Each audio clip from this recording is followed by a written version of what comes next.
U.S. tonight is ordering a squadron of a dozen stealth fighter jets to the Caribbean to conduct operations against drug cartels. Of course, this all comes as Venezuela sends a message to the Trump administration, too. Lucas Tomlinson is at the White House tonight for us. Good evening to you, Lucas.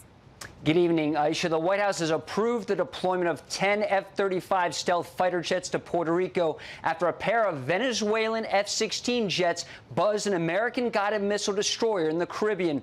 President Trump sent the following warning to Venezuela moments ago. If they do put us in a dangerous position, they'll be shut down. The Pentagon called the flyover of armed Venezuelan F-16s over the USS Jason Dunham highly provocative. The flyover took place 2 days after U.S. forces launched a strike on a Venezuelan drug boat in the Caribbean. President Trump said all 11 members of the Tren de Aragua gang on board were killed. The State Department declared the group a foreign terrorist organization in February. A Republican member of the Senate Armed Services Committee called the strike justified. The boat had been warned to stop. They chose not to. They were clearly running drugs. We had been tracking it since it left Venezuela. Many Democrats called the strike a violation of international law. They think they can get away with this. God knows what they are going to do next. So that's what we're looking to right now, and there is reason to believe that this was not a legal action. President Trump's defense secretary says the actions are justified after 400,000 Americans died from drug overdoses during the Biden administration. A foreign terrorist organization poisoning your people with drugs coming from a drug cartel is no different than al-Qaeda. At the height of the Obama administration, the U.S. military carried out drone strikes in 7 different countries: Iraq, Syria, Afghanistan, Libya, Pakistan, Yemen, and Somalia. Over 500 in all, killing an estimated 3,500 people, including hundreds of civilians. President Trump also made it official, changing the name of the Department of Defense. We're going Department of War. This marks the second time in American history the Department of War nomenclature has been used to describe the cabinet overseeing the U.S. military. The first time was back in 1789. Of course, it needs congressional approval, the name change. Aisha? And Lucas, tonight we're hearing about a new incoming report from Health and Human Services on autism. What do you know about that? Well, Aisha, according to the Wall Street Journal, a new report from Robert F. Kennedy Jr. and HHS this new report is going to be on autism and saying that a vitamin B9 deficiency and taking the pain reliever Tylenol during pregnancy could be linked to autism. And we just received this statement from HHS. It says, quote, "We are using gold standard science to get to the bottom of America's unprecedented rise in autism rates. Until we release the final report, any claims about its contents are nothing more than speculation." And it's not clear when this final report will be released. Aisha? Okay, we'll wait for it. Lucas Tomlinson live at the White House. Lucas, thank you. Every boatload of any form of drug that poisons the American people is an imminent threat. At the DOD, our job is to defeat imminent threats. A foreign terrorist organization poisoning your people with drugs coming from a drug cartel is no different than al-Qaeda. We smoked a drug boat, and there's 11 narco-terrorists at the bottom of the ocean, and when other people try to do that, they're going to meet the same fate. Sending quite a message to Venezuela and the cartels.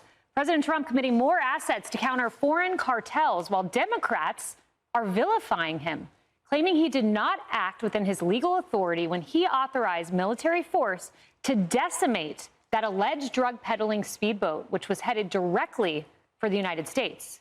Meanwhile, the Trump administration says those allegations are a farce and that Tuesday's strike was only the beginning for those looking to terrorize the United States of America. Hello, everyone. This is Outnumbered. I'm Kayleigh McEnany here with my co-host, Harris Faulkner. Also joining us, Nicole Parker. Not Nicole Parker. Oh, my goodness. That is Dr. Nicole Sapphire. We got that one wrong. I love Nicole Parker. She's wonderful. We love you both. Two great Nicoles. I'll take either one. And Rosanna Scotto, Fox 5 New York anchor and host of The Underground Economy on Fox Nation. And Guy Benson, Fox News contributor and host of The Guy Benson Show on Fox News Radio. Well, let's start here. Secretary of State Marco Rubio gave praise to President Trump for going on offense, saying the attack was life-saving and a legal use of his presidential authority. This one was operating in international waters, headed towards the United States to flood our country with poison, and under President Trump, those days are over. Well, Trump has spent months trying to undo what Biden failed to do for the last 4 years. Now, according to the NIH, there were over 400,000 overdose deaths under former President Biden. Think about that, 400,000 Americans gone. And Democrats won't give Trump the recognition because they're too busy pandering to the criminals, like Maryland Senator Chris Van Hollen, who famously sat down for some drinks with MS-13 member Kilmar Abrego Garcia. Well, Van Hollen didn't stop there. Listen to this beauty from MSNBC. Am I crazy? Am I wrong here that this seems to violate both U.S. and international law? Chris, you're absolutely right. What this was an extrajudicial killing, pure and simple. It was illegal. I think the Trump administration just wanted to get a video of a boat blowing up because they did that at the same time they're cutting the federal budget when it comes to actual drug enforcement and serious drug trafficking. Dr. Sapphire. So this was all about Trump wanting to get a video. Van Hollen uses the term, this is illegal on many counts. And we'll get to the law in a moment. I have that ready to go. Illegal on many counts. I want to bring up another count. It's one we just showed in the intro. It's the 400,000 Americans who have died of fentanyl. 400,000 daughters, sons, brothers, sisters not here because an attack, I'm going to call it an attack, on the United States, drug smuggling across our border and over our seas. You know, the Wall Street Journal essentially did a hit piece on the Trump administration over this, and they quoted Juan Gonzalez, who was part of the Biden administration, saying that they needed to show legitimate self-defense for this attack and saying he did not do this. And just as you pointed out, 80,000 Americans died of drug overdoses last year. That's more than car accidents and homicides combined. That's more than the 23,000 worldwide deaths from terrorist attacks in 2023. So the way I see it, drugs coming into our country is the biggest national security threat we have. And yes, maybe we have a slight decrease in the drug overdose deaths, which people are celebrating. The reality is this is not a victory. This is just a temporary reprieve from the expanded use of naloxone. We have always played defense when it comes to drug overdose. We are plugging holes, we are fixing walls, we are getting drugs, and we are having to clean up all of these overdoses. But the time is now that we go on the offensive when it comes to drug cartels, and President Trump is doing just that. You know, I want to get to the law, too, Guy. Article 1, Section 8 gives Congress the power to declare war. But there are a slew of Office of Legal Counsel opinions. That's not binding authority, but they cite binding authority going back to 1980 that illustrate the president's expansive power with foreign affairs. I want to pull up this memo from 1980. The president's inherent constitutional authority as commander-in-chief, his broad foreign policy power, and his duty to take care that the laws be faithfully executed generally empower him to deploy the armed forces abroad without a declaration of war by Congress or other congressional authorization. It goes on, and there's much more nuance. This will have to be litigated by the Supreme Court. Nevertheless, he has broad authority to act. As a commander-in-chief, as all presidents do, I'm not an expert on international law or his presidential authority in this narrow context. I would like to see that debate play out. I also wouldn't mind seeing Congress actually vote on this, because I would love to see who would vote no, who would look at this type of action from the United States and say, no, we actually want to protect these drug traffickers and cartel members. That's a vote that I would welcome, actually, on Capitol Hill. I think there's clearly a deterrence here. Because Senator Van Hollen, who has a completely screwed up moral compass, whether it's Kilmar Abrego Garcia, Israel, Hamas, he's really disgraced himself in recent years. So the fact that he's hardcore against this, I think, is almost an argument in favor of it. But, you know, he's going to make the case like, oh, this is just a photo op. Well, it's not a photo op to the drug smugglers who are now at the bottom of the ocean, number one. And number two, it's not just going to be consumed, that video, here at home. You think the cartels didn't pay attention to what they saw in that video? Might that change their conduct and their decision-making? I think that would be at least part of the calculus here that was completely dismissed in the clip that we watched. I love the idea of the vote because, Harris, I could name a few that I'm just going to surmise might vote against this. Maybe all of the senators we watched on the Hill yesterday in the RFK hearing, maybe Sanders, maybe Warren, definitely Van Hollen. We could come up with a list. Yeah, it becomes a midterm issue then, which is fascinating. Yeah. So a couple things. First of all, what you were talking about, Nicole, in terms of how much we have put into the survivability of these overdoses because there's so much of this illicit drug use on our streets. I think that's important to say. We have slowed things down at the border, but there's a tremendous amount of that product already here in the United States. We have many more lives to protect and save because of what happened under the Biden administration. And for even years before that, but precipitously bad under Biden. But then you've got to figure out, well, okay, why is the president sending 10 F-fighters to the Caribbean, to Puerto Rico, to base them there for a little while? Well, because these are cartels that are just going to do what they do. They're going to figure out a new avenue in. They're already getting smarter. They already have new ways of coming in. Absolutely. And that corridor up to that part of our United States, you heard Marco Rubio, our now Secretary of State, then Senator of Florida when he was dealing with it, right? I mean, they know that when they come up through the Caribbean, Florida's going to get hit. Come on. We've got to gear up for this. I love the way that the former AG of Florida, Ashley Moody, now Senator, put it last hour.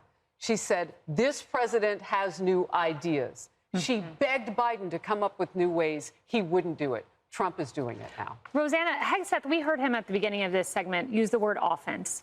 And I think it's apropos that we're doing this story on a day where the Department of Defense is going to be relabeled the Department of War. To me, it just encompasses the entire foreign policy of President Trump. Offense, offense, offense. We will go on offense to protect Americans, whether it means bombing Fordo or protecting Americans from fentanyl by going after the cartels. Kayleigh, I'm thinking, the war on drugs has been a topic for decades. Yeah. Administration after administration, millions, if not billions, has been spent on trying to get rid of drugs on our streets. And yet, it doesn't seem like we've made a dent. Now, I don't know whether this is constitutional or not. I'm not in that field to weigh in on that. But I will say it says a very strong message. And if you're going to be one of those people who's going to be a mule and take drugs in, maybe you'll think twice about your life. Maybe it's not a done deal that you're going to make it to America. Hey, listen, in New York, we have places all around the city that are safe places to shoot up. And people in those neighborhoods, they know what it's like. They're dealing with the war on drugs right in their neighborhood. Yeah. Something has to be done. A message has to be sent. Maybe this is the message. And in addition to what's going on with Pete Hegseth and President Trump, what they're saying, we also have to focus on Mexico because they're allowing the cartels to continue to grow, cut them off at the knees when it comes to their finances and also stop the supply of drugs coming across from China and other places. And I mean, this is a huge effort. And I know there are a lot of legal experts naysaying this, but pulling back to the Harvard constitutional law days, there is vast power to act. There is a ton of 2001 opinion making that might, in fact, give the president some authority if, in fact, these cartels are legally classified as terrorist organizations. A big if. The Supreme Court, though, they'll have a voice in this. Well, Senator Moody of Florida was saying that the designation already that the president has made has given him legal landscape, if you will, to move forward along with what you're citing. Yep, These cartels are responsible for more American deaths than any other terrorist organization, so they need to be treated as a terrorist organization. And as Pete Hegseth said, we have to go on the offense if we care at all about American lives. And the battlefield has changed when you have 400,000 Americans dying here at home by drugs shipped across. All right, for more on this, let's bring in Mike Sorelli, retired Navy SEAL and host of Unsung Arlington on Fox Nation. Mike, let's dive into, we saw that video of taking out the Venezuelan drug boat. And our colleague here at Fox, Lucas Tomlinson, was deployed back in 2003 when he was in the Navy. And he did drug interdiction in the Caribbean aboard a frigate. And he said, back then there was a law enforcement component on the frigate. They would shoot to disable the boat, try and apprehend the drug runners, and then just confiscate the drugs. Now, it's an entirely different mission that certainly feels like simply shoot to kill. Arguably, I could say this is long overdue. You look at the toll, and I don't know the exact number of the amount of Americans we've lost to drugs, whether it's fentanyl, cocaine, or any other major illicit drug. I think this response is long overdue. And, God bless our law enforcement brethren, but this is far outside their capability. And so this is where the Department of War comes into play. And it should be stiffer actions. It should be stiffer penalties for anyone trying to illicitly smuggle drugs into our nation that could potentially kill our youth and Americans. So I'm a strong proponent of the action that the Secretary of War, Pete Hegseth, and President Trump are taking. Mike, this is Jillian. Intelligence sources have been saying that if you're going to shoot to kill, a euphemism in this case, if you're going to take people out, 11 people, as happened the other day, you got to be 110% sure that those targets are culpable.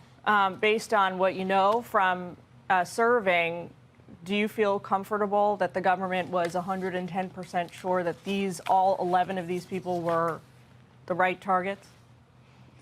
I would love to meet the person who said you have to be 110% sure on anything. I'm going to tell you right now, the battlefield or situations like this, you never have the full picture.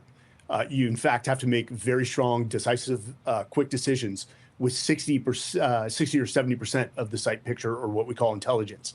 And that is the weight of the commanders that are making those decisions. That's the weight of the Secretary of War. That is the weight of the presidency.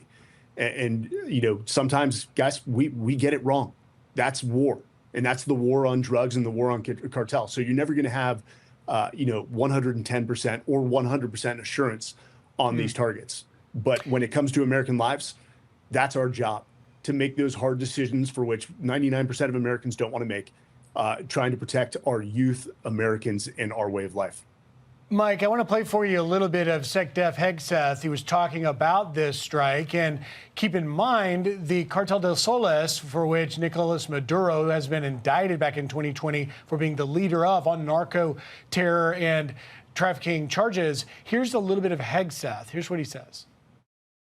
But if you're trafficking drugs and you're a known cartel entity, a designated terror organization, and they're headed for the United States or part of a process that would head to the United States, that will have lethal consequences. The poisoning of the American people is over. Those foreign terrorists who were defeated in the Caribbean were just the beginning of what will happen if foreign terrorist organizations continue to try to poison the American people and kill them in our homeland.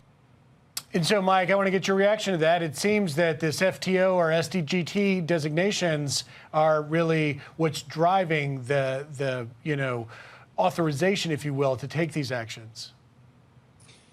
It is. I think putting the moniker of these are narco-terrorist organizations, and hence they fall under the rules of engagement for the military, is vitally important. And I think it's long overdue, guys. I remember the campaign back to the 80s of Don't Do Drugs. That was a very indirect way of curbing our addiction to drugs. But you've got to go to the source on this. And presidency after presidency has taken a soft approach, has proven ineffective. And guys, you're left with one resort. If we truly want to protect the American people, then you've got to go after the source. You got to go after the cartels. And that means, lethal action. Mike, real quick before we let you go, what do you make of the president's decision to rename DOD the Department of War? Well, I can tell you this. A lot of people are going to have an allergic reaction, and they don't understand the history. Jennifer said it earlier on her segment. It's been the War Department since 1789 to 1947. And when the decision, the national military establishment was made, it was to really invoke bureaucratic unification in a softer post-war image. At the end of the day, there's two messages here, guys. There's internally and externally.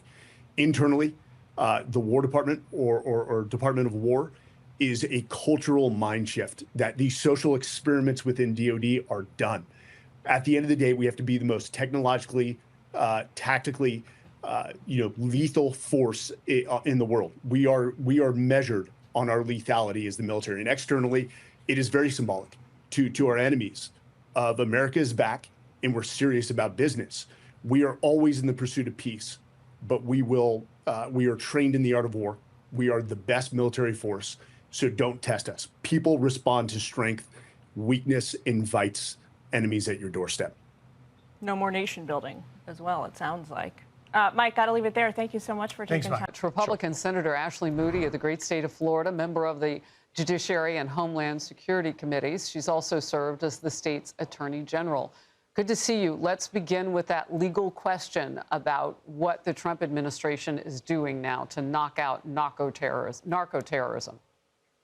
And thank you so much for bringing up this topic. You have always been paying attention to the number of Americans we were losing to these potent drugs. And just to put it in perspective, you gave the number during the Biden administration of 400,000 Americans that died just in that short period of time. And we know every year that was going up and up. It's skyrocketing. And why is that?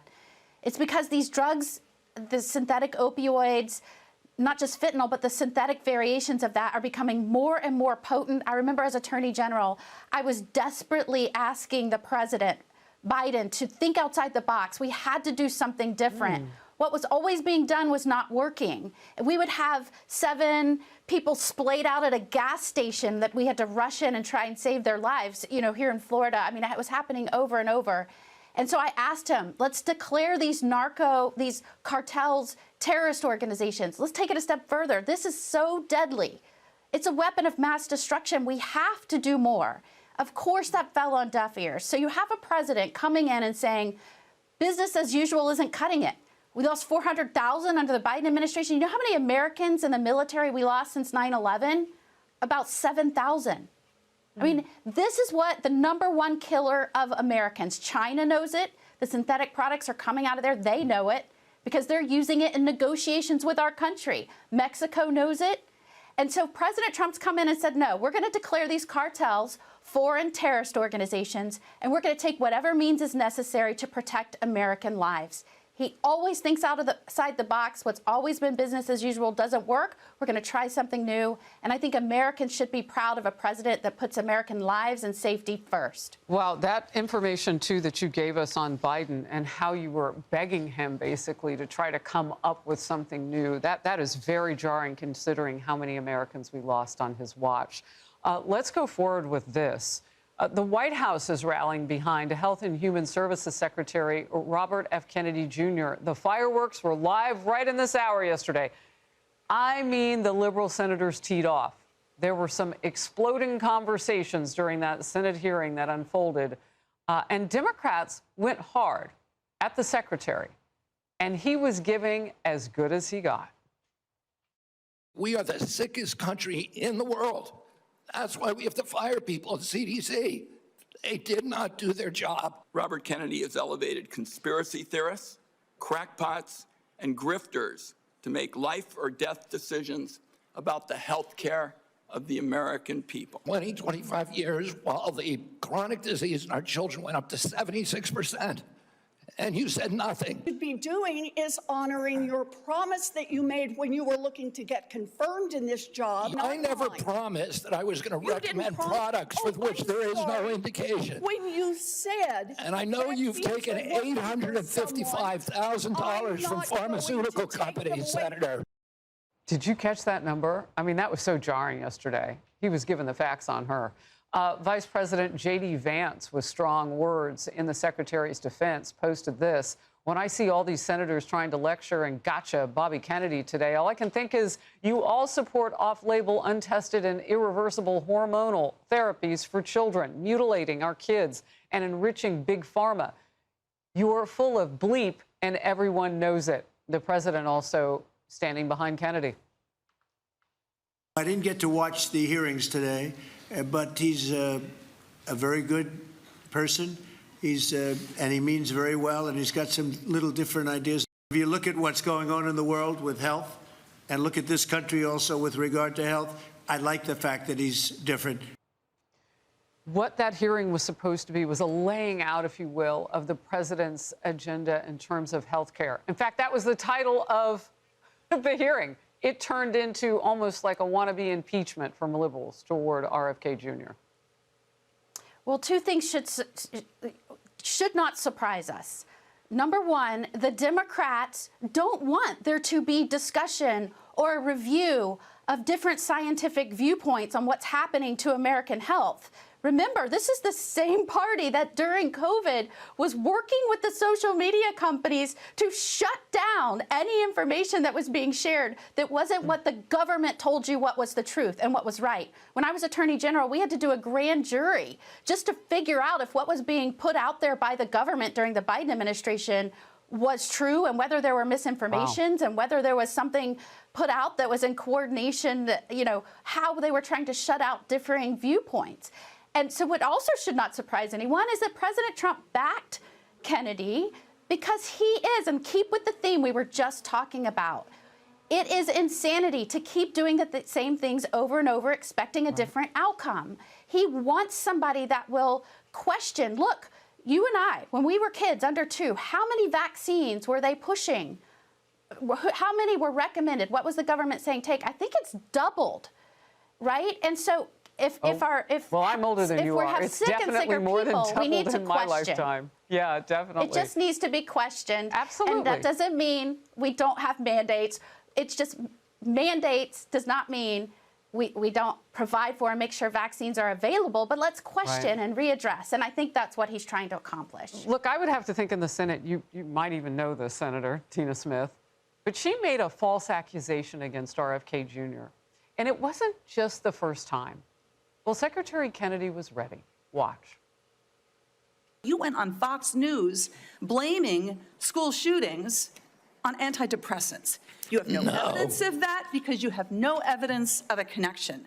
And you want to talk about... You're just saying something. You're just making stuff up. You know, this is what you say, right? Secretary Kennedy, when someone presents you with information that does not fit... I did not blame that shooting. I have no idea whether... I have no idea, and I never said that. You're making it up. You're twisting. Yeah, you are. So, you know, the senator actually needs to watch the tape for herself. Here it is on Fox and Friends right after that Minneapolis shooting. Here's what Kennedy actually said. Watch. We're launching studies on the potential contribution of some of the SSRI drugs and some of the other psychiatric drugs that might be contributing to violence. You know, many of them on there have black box warnings that warn of suicidal ideation and homicidal ideation. So we can't exclude those as a culprit, and those are the kind of studies that we're doing. Did Senator Tina Smith just maybe not watch it and somebody handed her a note and said, go after RFK Jr.? And I think you're going to see them try to shut down the exchange of information about what is truly causing harm and deaths to Americans. And to have President Trump and Secretary Kennedy come in and say, as a government, let's promote exchange of information and dialogue on the issues that we are facing, the health crisis, the challenge that American is facing in terms of overdose and deaths. I mean, all of these things should not be shut down. We should encourage government to engage on the most challenging issues to this country and to Americans, and we should promote that, not try to shut it down at every turn. Well, Senator Moody, we got to see a little bit of what you all are dealing with on the Hill as you lead up to a midterm year, and liberals seem to be just willing to make stuff up, some of them. It just is mind-boggling. Thank you very, very much for being in focus. Appreciate you. I would say stand by tomorrow. It's something that words matter, titles matter, cultures matter, and you know, George Washington founded the War Department. We'll see. Stand by. So Secretary Pete Hegseth yesterday hinting at a renaming of the Defense Department, and later today, President Trump is expected to sign an executive order changing the Pentagon to its former namesake, the Department of War. Senator Mark Wayne Mullen is a member of the Senate Armed Services Committee. He joins us now. One of the questions today that I heard this morning was, would this require congressional action? What do you think? No, I don't believe it does. Renaming it just shows a different mindset. The Department of Defense is meaning that you're defending. You're not being proactive, but you're being reactive. And the whole point of peace through strength is that you're trying to prevent wars. You can't prevent wars if you're always reacting to something. Sometimes you got to be proactive in that. I love the idea of getting back to the Department of War. We are in a very volatile time. I'd say it's one of the most volatile times we've had since prior to World War II. And this is changing the mindset that President Trump and Secretary Pete Hegseth has said. We are now focused on lethality and the warfighter. And I couldn't agree more with this. The Department of Defense, it should not only be reactive. And we've been reactive since World War II. All right, and that is when the change was made. Let me ask you then about this, because one proactive action was shown this week in regards to the drug boat coming from Venezuela, and Secretary of Defense War, Pete Hegseth, he said this yesterday. Mr. Secretary, what legal authority did the Pentagon invoke to strike that boat full of drug smugglers? We have the absolute and complete authority to conduct that. First of all, just the defense of the American people alone. 100,000 Americans were killed each year under the previous administration because of an open border and open drug traffic flow. That is an assault on the American people. Every boatload of any form of drug that poisons the American people is an imminent threat. And at the DOD, our job is to defeat imminent threats. And Ilhan Omar, but she's not the only one, is questioning the legality. She wrote this: I condemn the lawless and reckless actions in the Southern Caribbean. Congress has not declared war on Venezuela or Nicaragua, and the mere designation of a group as a terrorist organization does not give any president carte blanche to ignore Congress's clear constitutional authority on matters of war and peace. So again, I ask you as a member of the Senate Armed Services Committee, what do you think about the authority here? Well, we have the authority to do so, and Omar carries zero weight, and she's completely irrelevant when it comes to this. Anybody that wants to talk about national security should not be talking to Omar. She has zero credibility to this whatsoever. The fact of the matter is this was in international water. The boat had been warned to stop. They chose not to. They were clearly running drugs. We had been tracking it since it left Venezuela. And this is what you get. You know, you play stupid games, you have stupid results. And for Venezuela, the message to them is mess around and find out. We don't have Biden's administration in office. You have President Trump. We are being proactive, which goes back to changing from the Department of Defense to the Department of War. You continue to act this way. You continue to want to be a cartel rather than a legitimate country. We're going to continue to destroy all the assets. You want to fly a jet close to our assets?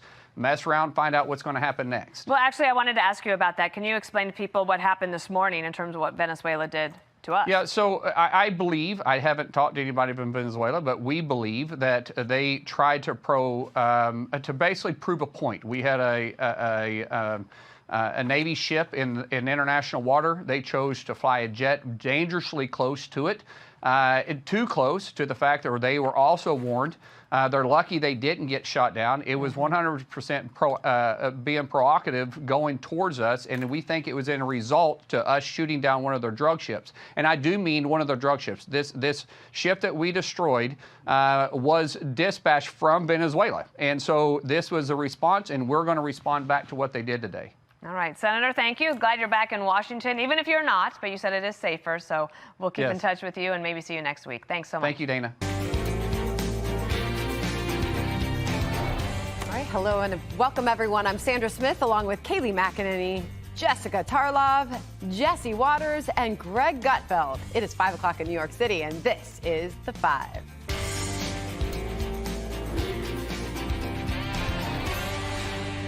America's warrior ethos is back. President Trump signing an executive order renaming the Department of Defense to its original title, the Department of War.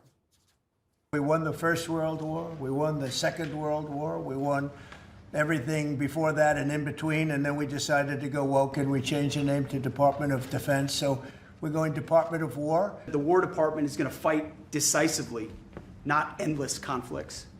It's going to fight to win, not to lose. Really, it has to do with winning. We should have won every war. We could have won every war, but we really chose to be very politically correct or wokey.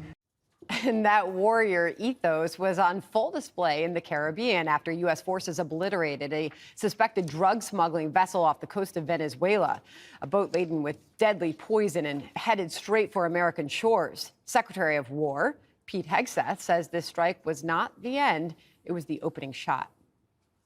Every boatload of any form of drug that poisons the American people is an imminent threat. And at the DOD, our job is to defeat imminent threats. A foreign terrorist organization poisoning your people with drugs coming from a drug cartel is no different than Al-Qaeda. And they'll be treated as such as they were in international waters. We smoked the drug boat, and there's 11 narco-terrorists at the bottom of the ocean. And yet the Democrats always have to reflexively oppose the president, even if it means siding with the narco-terrorists. Kilmar Abrego Garcia's biggest fan, Senator Chris Van Hollen, is back at it. What this was an extrajudicial killing, pure and simple. It was illegal. It's alarming, it's unprecedented, and it's dangerous. And it's the latest example of how Trump continues to overextend and abuse military power. He keeps pushing the boundaries to places we've never been before. I guess it never surprised you where Democrats are go, or what they'll defend or go after. But to the president's announcement a few moments ago, we all watched it live here on the Fox News channel. Now we're talking Department of War. Pete Hegseth, the Secretary of War. What do you think about all this, Jesse? Well, I'm jealous of Pete. I mean, he got a name upgrade. I got to change my show's name. Jesse Waters Primetime just doesn't cut it. Call it torture. Isn't that what your show's called? So I don't know if Truman is a woke guy. From what I understand, after World War II, they needed a standing army to have troops stationed in Asia and in Europe to kind of keep the peace and maintain a posture during the Cold War. So we used to just have the draft every time we went to war. So even though we weren't at war, it was still a Cold War, and we needed to defend our interests. So we consolidated the Army, Navy, Marines, and there you go. It was the Defense Department. But it's now the Department of War, and I think America's enemies are upset. You know who's really upset? Van Hollen. So just came out today, and I'm sure Jessica saw it. The Democrats are really trying to reconnect with normal people. That was what it says. They've lost touch with normal people. Let me just explain how normal people think. When you see a video of a cocaine canoe get smoked out of the water by the U.S. military, normal people say, yeah, all right? We're like, smoke some narcos, goodbye, light them up, see you later. That's what normal people do. Normal people like to see the war on drugs fought as a war because it hasn't worked the way before. And a lot of people in America, normal people, have families that have lost people to drugs. So they see this canoe and they see a potential death coming. And we like to light this guy up. The Democrats see this and they call it an extrajudicial killing. Normal people don't talk like that. Normal people don't talk like extrajudicial. You know who talks like that? Lawyers.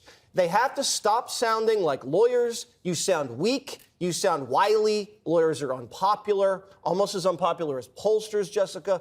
And when you contrast that with Trump, who's taking strong action, and you have a guy that's saying extrajudicial killing, it just makes you guys look pathetic and not normal. Jessica, to Jesse's point, I mean, are Democrats falling for the latest trap, or aren't they just playing right into the hands of Republicans with Democrats now defending drug lords? No, I don't see it that way. And I just want to, on the lawyer front, Jesse's always like, so embarrassing at the party of lawyers. If you guys had better lawyers, you would win more cases. We've won everything you at the lost Supreme Court. Literally every lawyer that showed up in court at the 2020 election that got one. laughed. Oh, the big one. That one. The big lie. That was not really well argued. We got better ones this time, and we're like 8-0. But go ahead, Jessica. I don't want to take your time. Any hoodles. Yeah, Harry Truman, not famously woke. I should note a bunch of presidents that served our country, not Donald Trump, but Truman, Eisenhower, JFK, LBJ, Nixon, Ford, Carter, Reagan, H.W. Bush, all of them was just fine to call it the Department of Defense. You know who else calls it the Department of Defense? The people that Donald Trump are jealous of. The Chinese and the Russians also use that name. It's because he thinks it sounds more dangerous, more big guy, more manly. Like Jesse said, it's a nickname. It's all a game. And first of all, it passed through Congress. So they're probably gonna have to go back through Congress to do it. So nothing has been changed except that their chyrons get to look that way. In terms of smoking the canoe with the drug lords on it, I don't know if it was extrajudicial. People have questions about how this happened, but our very own Jennifer Griffin was posting about the fact that now there are 8 Navy destroyers in the Caribbean, which certainly seems like we are going to war in that region. So typically the F-35s that are on there would be heading to Iran, for instance, to blow up a nuclear facility. What exactly are we doing? And then by extension of that, is there a chance that Donald Trump is trying to get us into a war with Venezuela so that he can use the Alien Enemies Act to try to pull off some of the deportations that he has failed to be able to do in the first few months of his administration? Oh, that's a good conspiracy theory. You like it? I love it. I give it to you. I'll take it and run with it. Okay. Kaylee, your former boss, does this anything surprise you about him not wanting to be on defense, right? He always says in his, his debates, his interviews, never ever put yourself on defense. You always want to be on offense. It's like you know him very well. Because I remember being in a meeting with him when I was on the campaign, and we were determining the name for the counterpart to act blue. So it was, do we want act red or win red? And I said, President Trump, we're winners. We win. He goes, yeah, that's right. Winning's better than acting. Win red doesn't surprise me. He wants to take off defense and put offense. Why? Because he's a president who's been on offense. This is more than just a name, Jessica. This is an entire cohesive foreign policy that has been offense. Bombing Fordo, taking out the drug cartel ship. Go back to the first term, taking out Soleimani, taking out al-Baghdadi, striking in Syria. When Biden said don't, President Trump said do. And what you are looking at is a reflection of that. They are taking down defense. They are going to make this the Department of War. This is a president of offense. He doesn't say don't, because when you say don't, the enemies act. When you say don't, Putin goes into Ukraine. When you say don't, Hamas attacks on October 7th. When you say do, when you actually do in action, you achieve the respect of the world, and that's what's happened with President Trump. You were on maternity leave. Congratulations, by the way, during the Alaska summit, where he thought he made a lot of progress. I'm sure you did. You don't check and out. then Putin showed up, and he's standing with President Xi, and Donald Trump says now they're conspiring against me. How many wars did Biden end? Also, when I was on maternity leave, we got to the fact that there are 7 wars that President fresh, Trump even though ended. you've been on leave. I am not fresh. You are. I'm very, and in fact, let me tell you how good fresh. Let me tell you how sparky. fresh I am not. I brought Not to like you. rude. You said you didn't know the legal justification for the striking of the ship. I brought it for you. OLC opinion from 1980, Article 2, Section 2, Commander-in-Chief power. So we've got that too. I'm fresh, and I brought my facts. Wow, Jessica. Boom. What? Greg, do you see any problem with this? By the way, that was fresh for you just a few moments ago. I could smell it. They're actively changing the names on those government buildings, as you can see, removing the defense. I love the idea of changing names to represent the ideal, right? It's pure persuasion.